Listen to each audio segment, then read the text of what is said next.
People who liked Elon Musk but no longer do. What was the turning point? Liked is a big word, but I respect him for founding SpaceX and making Tesla what it is today. If I sold some company for tens of millions, and I was in my 20s, the chance that 25 years later you'd find me still grinding away 100 hours a week trying to make electric cars happen is about zero. In fact, I wouldn't grind at anything. He has my respect for that work ethic, and that his companies generally improve the world. He really needs to quit shitposting on Twitter though. Unfortunately, he did what can be described as the exact 180-degree opposite of quitting Twitter. Honestly, my shift in perspective came when I noticed the pattern of him using controversy to stay relevant. Initially, his ideas and ambitions for space and clean energy were enthralling. Then it became a sequence of erratic tweets, controversial stances, and haphazard business moves that seemed more about stirring the media pot than true innovation. The Taipei fiasco, as mentioned, was an eye-opener, but what sealed it for me was the entire fiasco with the Twitter acquisition. It's one thing to be an eccentric genius, it's another to wield influence without a compass. Quite honestly, the turning point was immediately after I started to like him, as I was starting to like him, even. The problem is that once you learn anything about him, you realize what a miserable sack of wasted flesh he is. Once you start looking into his social media presence, the reality becomes literally unavoidable. So I thought, hey, that Musk guy with the solar panels seems like he might be onto something. And then one Google search later I realized I had been wrong. This was quite a while ago, so his personal opinions weren't yet plastered everywhere. He acts like a teenager who has the anonymity of the internet, but as an adult public figure, he makes big claims and personal beliefs as if they are facts, or maybe thinking that because he is a billionaire the things he says become facts. There is no doubt he is a great engineer, but everything else is just cringy. He even calls himself the founder of Tesla, when he didn't found it. He came in early with a lot of money and ousted the founders. He claims to believe in free speech, but only if it agrees with his opinions. I was on Team Mars space race and electric cars, hell yeah, rich people suck, but Elon is good. And then I took a moment to think about it and realized no, rich people still shouldn't exist. And Elon is no exception. And then I learned about him a bit. Found out he didn't actually do any significant work to get to where he is today, and lost what remaining respect I had. When the Thai cave rescue happened, I was already anti-Musk enough to kinda shrug and say, oh, guess the mask is off today. I stopped paying attention to him shortly after his purchase of Twitter. Have nothing against his companies, especially his employees who are just like us in that they do their jobs and thereby support their families while delivering important products to the rest of us. My biggest fear is that they become victims of this negative movement aimed at one man, at hurting the hard-working people at these companies. Boycotts do not affect billionaires, they hurt middle-class families. I wish I could say it was the pedo cave submarine thing, but unfortunately it wasn't until all his COVID shenanigans. I had been an avid follower of Elon since before he was even a billionaire. I had seen every interview and watched every rocket launch and every Tesla event. Technology always thrilled me and made me look forward to the future, and he seemed to be on the cutting edge. He was my hero for a long time. It was a rough day and I finally realized my hero had become a villain. He opened his mouth and started talking. Honestly, I did not know much about Elon Musk at all except that he was a tech startup billionaire who owned Tesla. Did a cameo in Iron Man to where he chats with Tony Stark. That was about the limit of my exposure to him until the incident with the Thai soccer players trapped in the cave, and he got all bent out of shape because the rescuers rejected his dumbass suggestion. It was all downhill from there.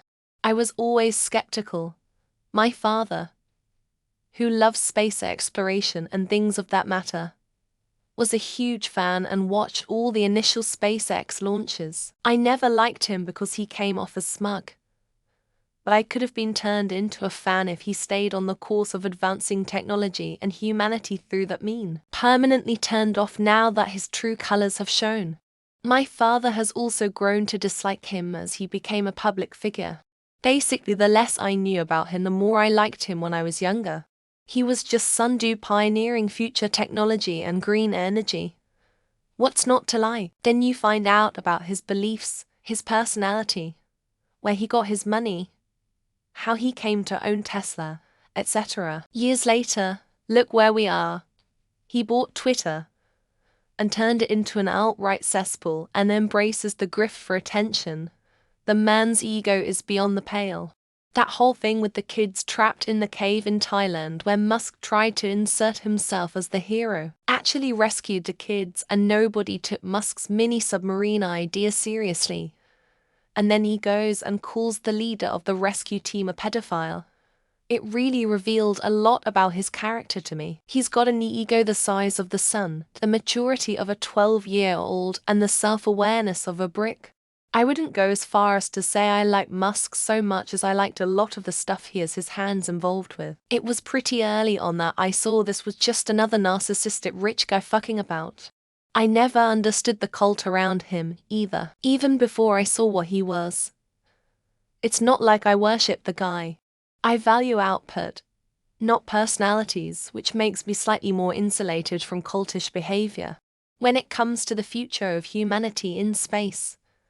And I thought he was a decent human being. But then I found out what a scumbag asshole he is and how he stopped being left-wing and is now right-wing. I still like SpaceX though, and I can give credit to where credit is due still. Overall, the Thai cave thing started to erode the image, then the stuff with Grimes and far right-wing stuff converted to fully negative. Eichel killed public transportation projects as a result of his lies. But the Twitter purchase, and even more so how he's run it into the ground, have cemented my assessment of him firmly into moronhood. I didn't know much about him. Seemed like a smart driven guy trying to solve world problems. Then he started talking and getting political. It became very clear that he has crazy ideas and poor judgment and basically luck stumbled his way into being a billionaire. If you could rerun the Elon simulator 100 more times with the same variables, he would have failed 96 out of 100. I used to think his visionary mentality, especially with Hyperloop, was neutral at worst, or a massive benefit to society at best. I think it was around the Vegas loop it became clear to me the Hyperloop wasn't visionary. It was a bait and switch to prevent great public transit projects from getting funding. Now I realize he's not a tech genius. He's a very talented salesman. Me still believed Elon, because I thought, why would he lie about that? I thought he must know something. Once he took over Twitter, I started paying attention to his tweets and what he said and liked. He's a massive douche. I don't care what he's done or is doing. Just because you have money doesn't mean you can act like that. I think the first thing was learning about how poorly many Tesla workers are treated and his anti-union stances. Then learning about the Emerald Mine stuff. And then, I think soon after, he started working with the Trump administration. And then it just snowballed from there. And here we are today where he's allowing NZ and anti-trans voices to be amplified on his platform. Going to Mars turns everything into a joke, randomly accusing people of being pedos. But when he became a right-wing crackpot and bought Twitter, that's when he went from questionable to really bad. However, he was one of the geniuses I never got, along with Kanye West. I liked him when he was pushing hard for electric vehicles and being a mad scientist making flamethrowers and stuff. My turning point was when he became active on Twitter. And I saw what his personality was like, LOL.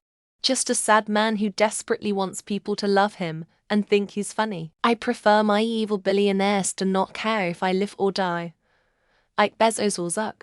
While Elon has always been trash, I did like a lot of his thought leader phase insights. But as that phase progressed, he fell into the wrong masturbatory crowd while also taking all the wrong lessons from entheogenic psychedelic experiences. For his faults, he was still a good creative thinker, and like most creatives, Once no one told him no anymore, he was ruined.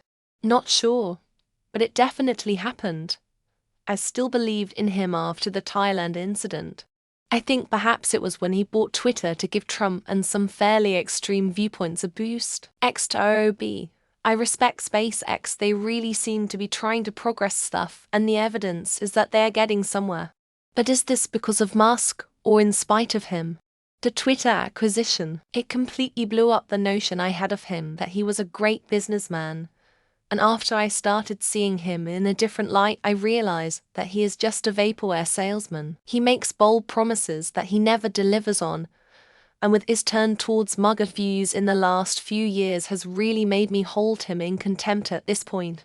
When he uncovered himself to be a right-wing edgelord reply guy, buying Twitter and becoming a full-time hot take jab was a terrible personal brand destroyer. Also, he's run Tesla into the ground. It's brutally apparent that the success of the company was always due to Ernest Kings, who actually ran stuff despite his interference, and not because of his leadership.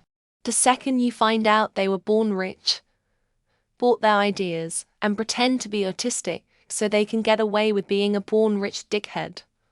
Worst part being the autistic part. The rest of the world on the spectrum aren't spoiled little apartheid babies with behavior issues, and they'll never be rich like him. Yet, they're better humans in every measurable way.